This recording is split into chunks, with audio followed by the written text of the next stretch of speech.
Hi, welcome everybody.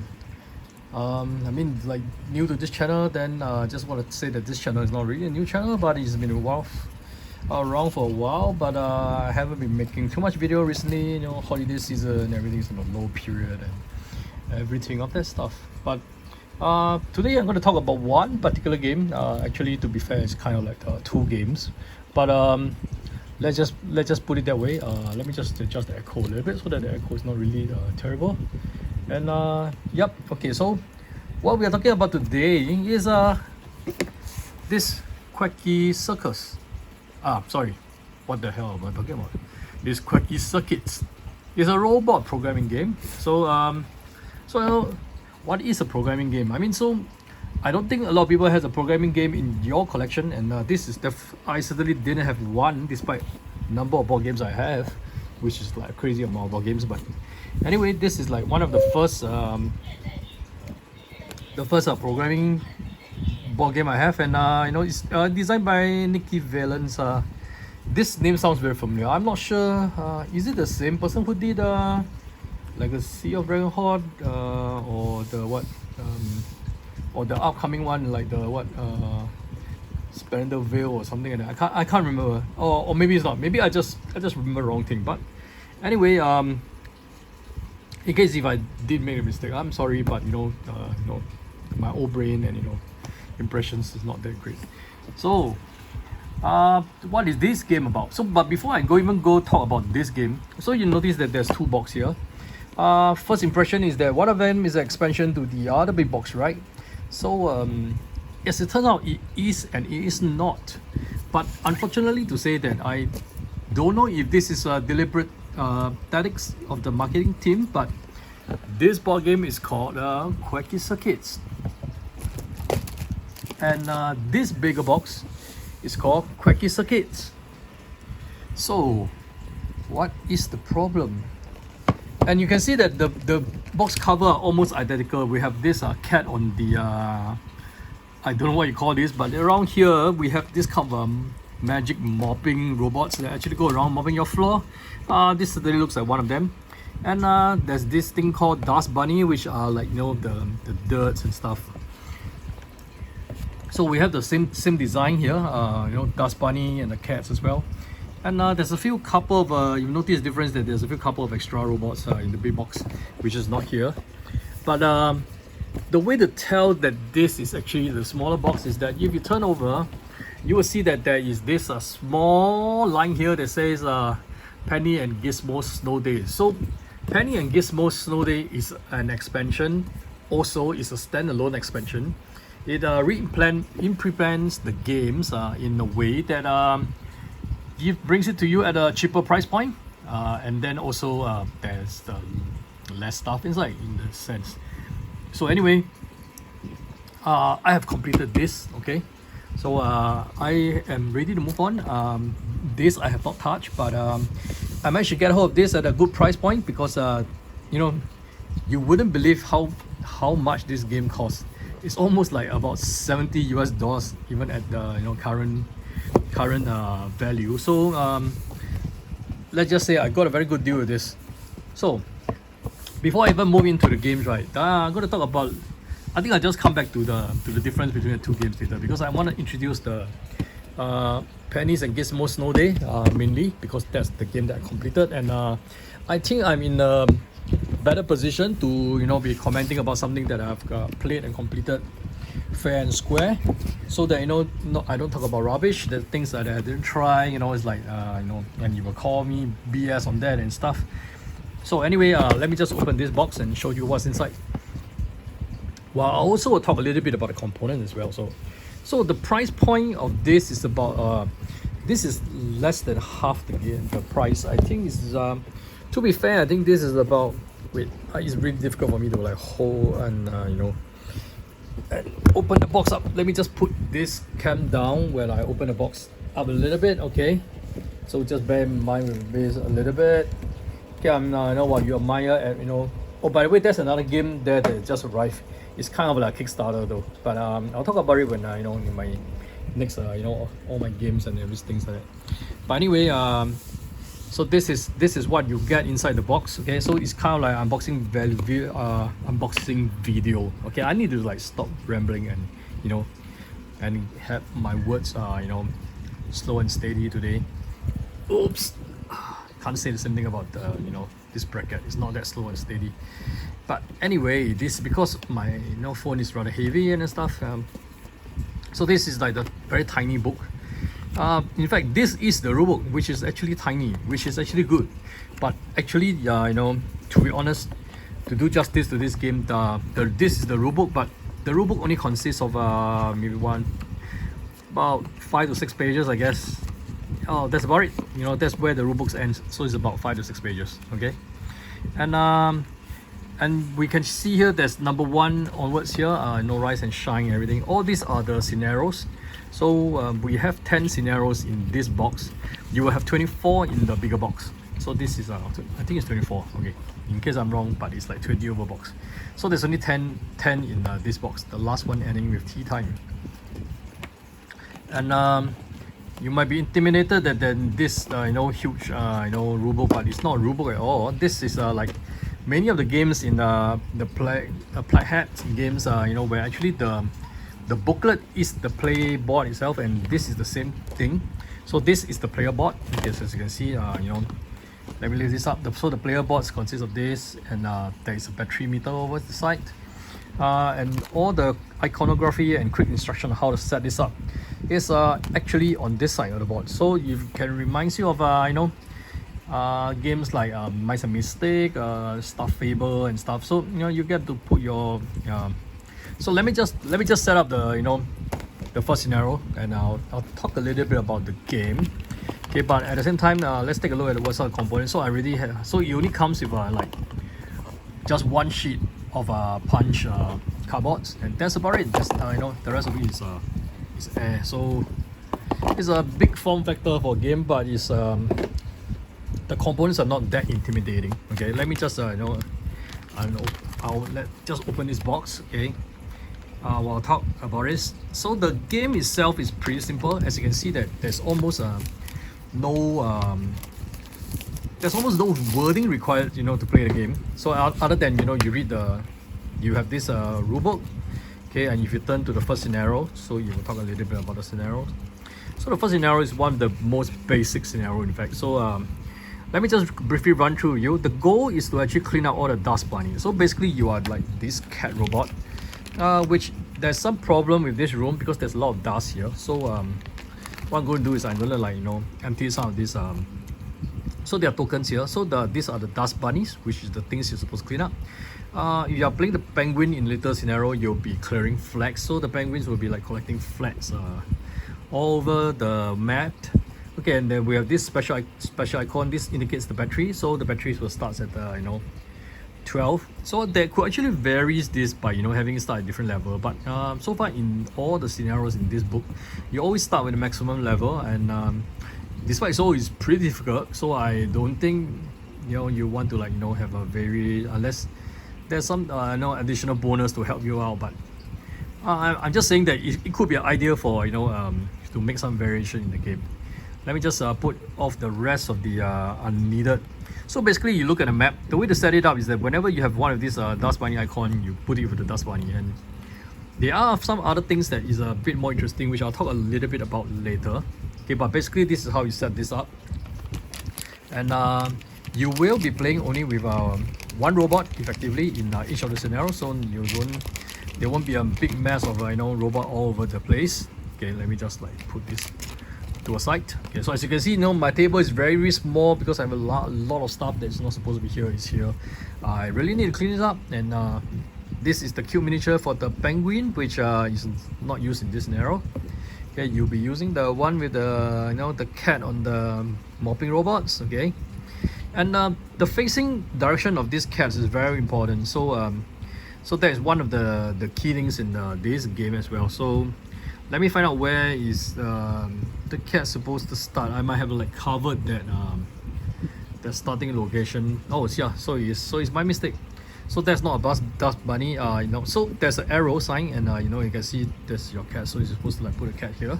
Okay, and there's basically two sets of cards here. So one set is for the penguin, as you can see, the you know, all the cards for the penguin will have the pictures of the penguin drawn there. So this set is not used. Okay, you will have your own set with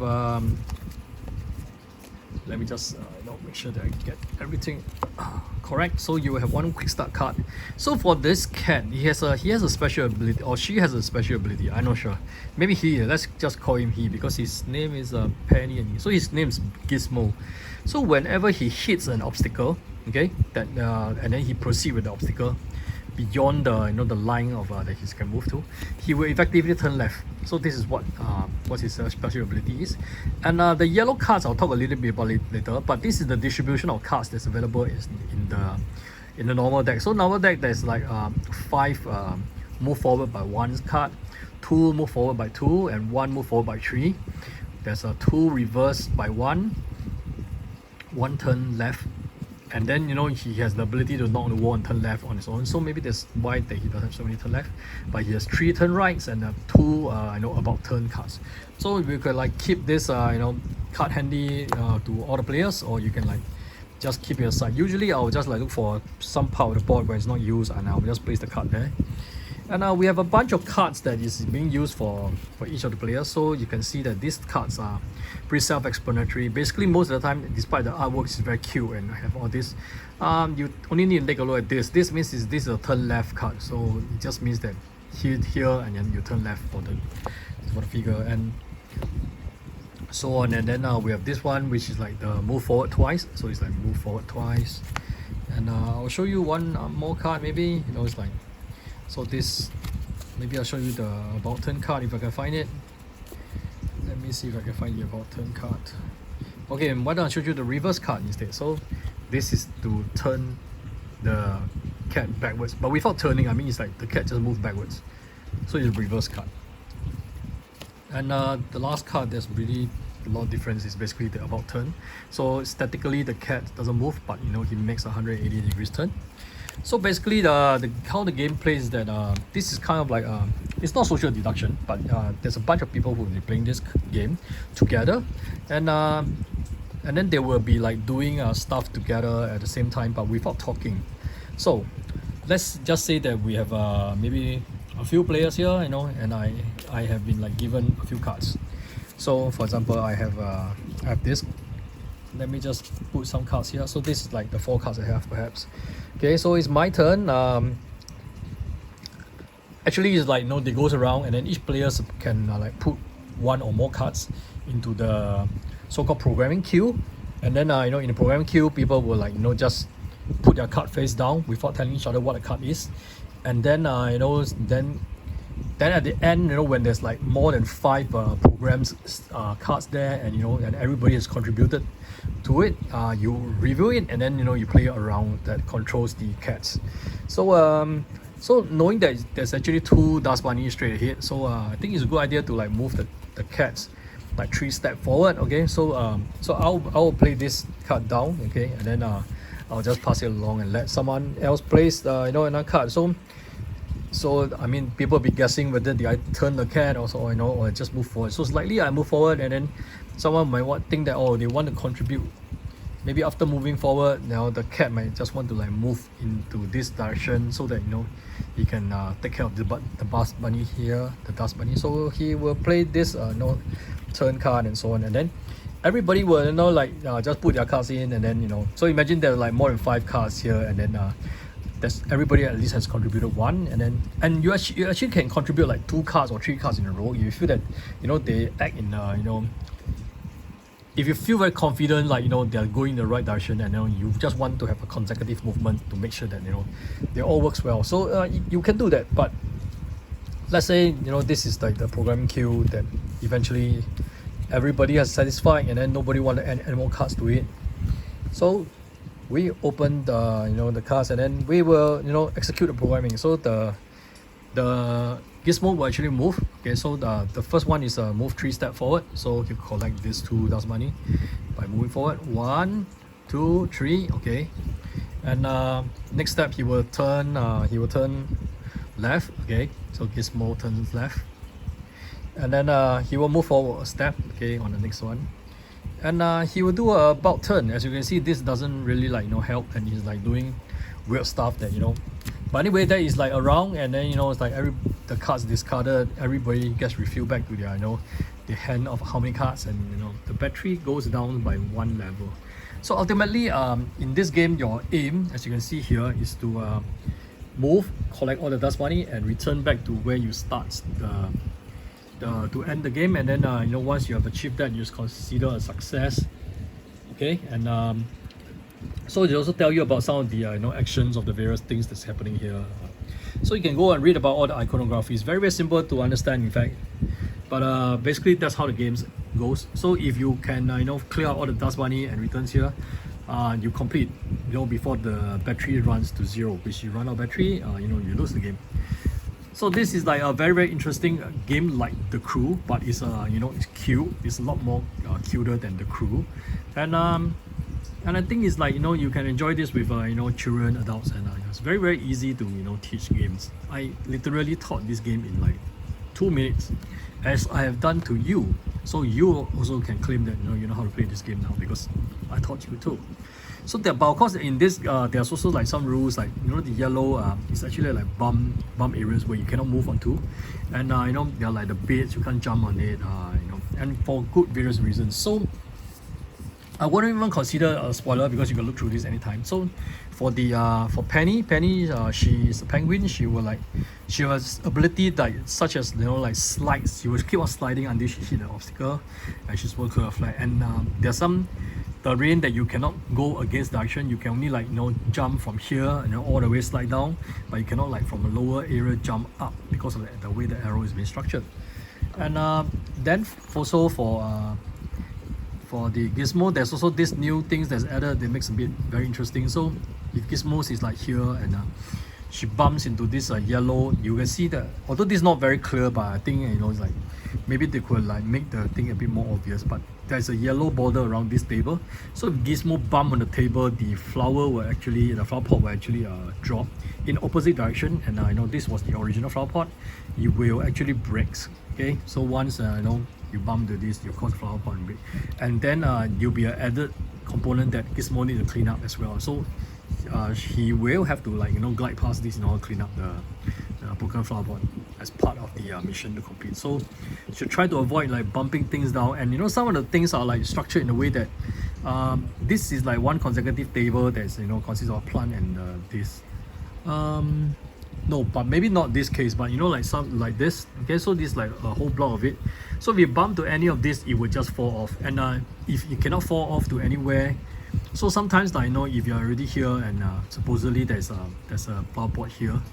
Okay, let me just use this correct example. Okay, and then you bump into it, the flower pot will fall onto this direction, because you cannot fall. But of course you can fall into this direction in this case, but supposedly you can't, and then you will fall south, and then immediately clean it off. So that there are some cases like this. So read about the rules itself.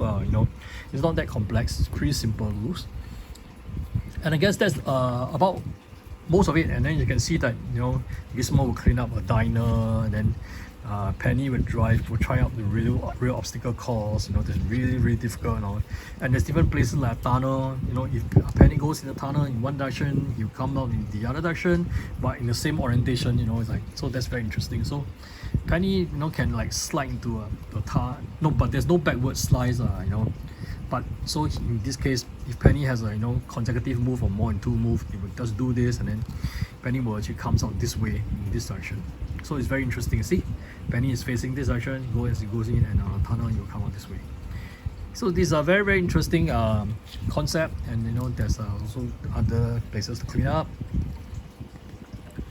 And basically, I'm going to just quickly run through. So Penny's is actually more on the obstacle course, but Gizmo has a huge variety of places, like this like cafe or something like that. Where it's like the things to clean up and stuff. And to add to that, there's also 3 additional cards, which are so so I forgot one very important things about when people place cards down. So when people place cards down, you can see the back of the cards. Okay, so the back of the cards will will have a hint like this is a move forward or move backward cards. This is a turning card. It could be turning left, turn right, or about turn. So it could be one of them. So based on this, you guess what the other players has placed down, and then you continue the action. But there's 3 special cards which will be added eventually into the game, which has a question mark, and they can represent one of the 3 things that happen. So there are only 3 cards for each of the robots, and they do just some specific action, but it's like that makes you guess what it is. But you have a check here to say that there's 2 cards that's turn left and 1 card that move forward twice. So like you take a chance, this is like 1/3 of it, and then if you happen to have one of the cards, that will only have 50% of guessing what the other card is. And in a way this card is useful, and this card is also destructive in a way, because some rules will require that you play the yellow card first before you play normal cards. So you'll be restricted. That means you will have to find the right time to contribute the yellow card first before you can contribute other cards. So this is basically how the gist of the game works. And I must say that in terms of component wise, I find that the Penny and Gizmo Snow Days is or Gizmos and Penny Snow Days. I don't know what's the right. Let me just try to get that right. Okay, it's not even in the rulebook. Oh my god. So that was one complaint I have. They're all out to confuse you, because even in the rulebook they don't really say the that subtitle, so you don't know if this is the full version or this is the new expansion. By the way, the full version I think is already out print, and this is the only copy that's widely circulated now. But it's like I say, it's 1/3 the price, and it's a cheaper price point. So just recognize it from the the artwork, without the additional robots and stuff.